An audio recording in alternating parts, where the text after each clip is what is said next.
The oil lamp flickered softly in the small ranch house bedroom, its weak flame bending whenever the night wind slipped through the cracks in the wooden walls. Shadows stretched and shrank across the room, dancing over the simple furniture Ethan had built with his own hands years ago, never imagining it would one day be shared. Outside, the prairie lay quiet under a sky scattered with stars, but inside the room, everything felt fragile, as if even a single wrong breath could break the moment. Clara sat on the edge of the bed, her boots neatly placed near the door, her dress smoothed again and again by nervous fingers. The veil she had worn only hours earlier now rested folded beside her, no longer hiding her face. Her cheeks were flushed, her eyes wide and uncertain, carrying the weight of a future she was still trying to understand. This marriage had been arranged quickly, spoken of in careful words and polite promises, yet nothing anyone had said could truly prepare her for this night. Ethan stood a few steps away, tall and still, his hat gripped tightly in both hands. The man who could calm a frightened horse with a single low word now felt clumsy and unsure. His boots were worn, his shirt freshly washed but still smelling faintly of dust and leather. He had spent years alone on this ranch, learning to live with silence, believing that solitude was simply his fate. Now, with Clara in the room, the silence felt different, heavy, meaningful, alive. She glanced up at him, then quickly looked away. Her heart pounded so loudly she was certain he could hear it. Every story she had heard, every warning whispered by older women, echoed in her mind. She wanted to be brave, wanted to do what was expected of her, but fear wrapped itself tightly around her chest. "It hurts," she whispered at last, her voice trembling, almost swallowed by the quiet room. The words surprised her as soon as they left her mouth, but they were honest. She swallowed hard and forced herself to look at him again. Let's try again tonight." The words hung in the air, fragile and uncertain. Ethan's breath caught. He had expected many things, nervous laughter, silence, even tears, but not this. He saw the effort it took for her to speak, the courage behind the fear, and something deep inside him shifted. Instead of stepping closer, instead of doing what he thought a husband was supposed to do, Ethan slowly lowered himself to one knee in front of her.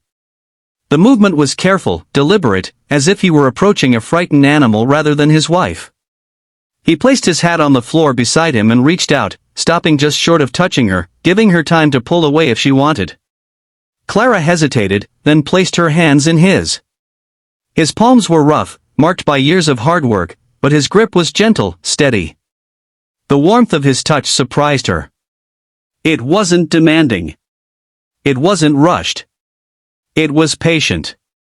"We don't have to do anything you're not ready for," Ethan said quietly. His voice was low, calm, the same voice he used when the cattle scattered or the weather turned dangerous. "Not tonight. Not tomorrow. Not ever." She blinked, confused by his words. That wasn't what she had expected. Her chest tightened, and before she could stop herself, tears filled her eyes. One slipped free, tracing a warm path down her cheek. Ethan noticed immediately and lifted one hand, brushing it away with his thumb, moving slowly so she could stop him if she wished. "I don't want you to be afraid," he continued. "I want you to feel safe here. With me." Clara's breath shook. No one had ever spoken to her like that before. Her whole life, choices had been made for her, where to go, what to do, who to become. Yet here was this quiet rancher, offering her something she didn't know how to accept, time. "I'm trying," she whispered. I don't know how." "That's all right," Ethan said. "Neither do I." A small, unexpected laugh escaped her, breaking through the tension like sunlight through clouds. It surprised them both. Ethan smiled faintly, the lines around his eyes softening. For the first time since she had arrived at the ranch, Clara felt her shoulders relax. They stayed that way for a long while, hands joined, neither rushing to fill the silence. The lamp continued to flicker, the flame steady now, as if even it had settled. Ethan shifted slightly and reached for the folded blanket at the foot of the bed, lifting it and gently placing it around Clara's shoulders. The gesture was simple, but it spoke louder than words. She leaned back slightly, allowing herself to breathe. "I was scared you'd be angry," she admitted.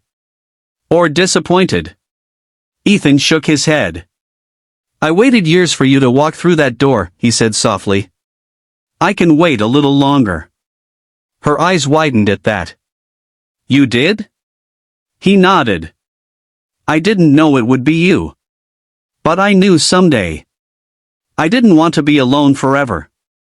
Clara felt warmth spread through her chest, easing the tight knot of fear.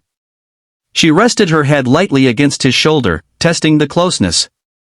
He stiffened for a second, then relaxed, wrapping one arm around her in an awkward but protective embrace. They talked then, quietly, about small things at first. About the journey that brought her to the ranch. About the seasons on the prairie and how winter could feel endless.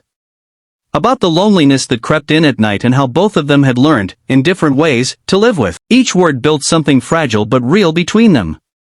Eventually, Ethan shifted and stood, blowing out the lamp until the room sank into gentle darkness. Moonlight spilled through the window, silver and calm.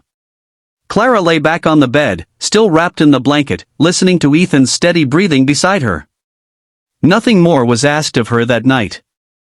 And as sleep slowly claimed her, Clara realized that for the first time in a long while, the future didn't feel like something to fear, but something to grow into, one patient moment at a time. Morning arrived quietly, as if the ranch itself did not wish to disturb what had begun the night before. Pale sunlight crept through the thin curtains, stretching across the wooden floor and climbing slowly up the walls. The room smelled faintly of clean cotton, lamp oil, and the open land beyond the window. Clara stirred first, waking with a soft breath she hadn't realized she was holding. For a moment, she lay still, unsure of where she was, then memory settled gently into place. She turned her head and saw Ethan sitting beside the bed, fully dressed, his boots already on. He wasn't watching her this time, but the horizon beyond the window, his elbows resting on his knees, hands loosely clasped. There was no tension in his posture, only a quiet thoughtfulness. Somehow, that alone made her feel calmer. She shifted beneath the blanket, and the small movement caught his attention. Ethan turned, surprise flickering across his face before easing into a warm, careful smile. "Morning," he said softly, as though raising his voice might break something delicate. "Morning," Clara replied, her voice still thick with sleep. For a moment, neither of them moved. There was no rush to speak, no need to explain anything. The silence felt different now, lighter, like something shared instead of endured. Clara sat up slowly, pulling the blanket closer around her shoulders. She expected the familiar flutter of fear, but it didn't come.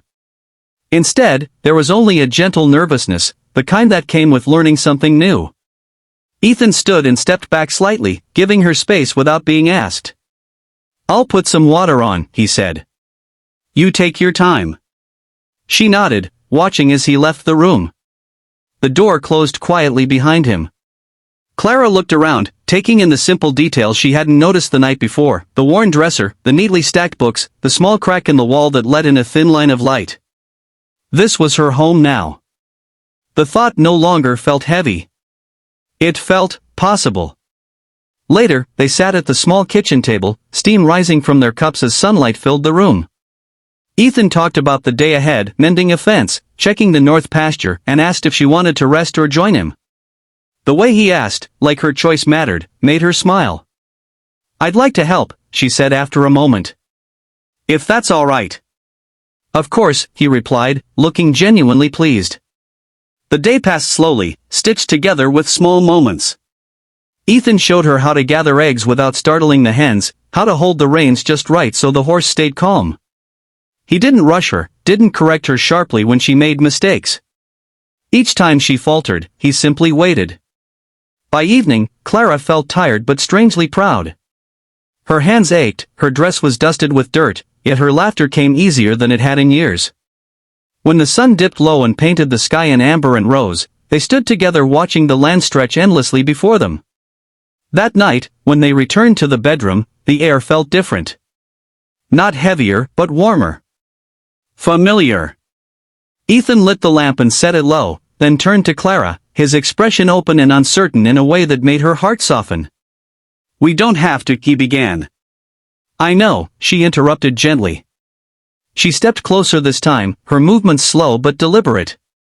Her fingers brushed his sleeve, and she felt him still, waiting. Clara took a breath, steadying herself, then looked up into his eyes.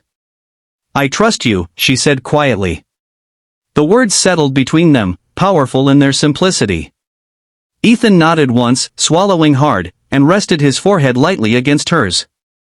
He didn't rush. He didn't take. He stayed present, attentive to every breath she took, every small shift of her hands. They moved together carefully, guided more by listening than doing, pausing whenever uncertainty surfaced. There was no sudden transformation, no perfect moment. But there was patience, and there was understanding. When Clara felt overwhelmed, Ethan stopped without hesitation, grounding her with his voice, reminding her she was safe. At some point, the lamp burned low, shadows deepening along the walls. Clara rested against him, her head on his shoulder, feeling the steady rhythm of his breathing. Whatever had happened, whatever had not, mattered less than the fact that she felt seen, respected, and held without pressure. Later, as the night stretched on, they spoke quietly again about hopes, about fears that still lingered, about the future that waited beyond the horizon. Ethan admitted how afraid he had been of failing her, of not knowing how to be the man she deserved. Clara confessed that she had arrived at the ranch expecting loneliness, not kindness. Sleep came slowly, naturally, wrapping around them like the blanket pulled over their shared uncertainty. When Clara finally drifted off, it was with a comforting knowledge that nothing would be forced, nothing demanded before she was ready. Morning would come again. So would challenges, doubts, and moments of fear. But they would meet them together, not as strangers bound by obligation, but as two people learning patiently, imperfectly, how to build something real on a quiet stretch of land under an open sky. And that, Clara realized as sleep claimed her, was more than she had ever hoped for.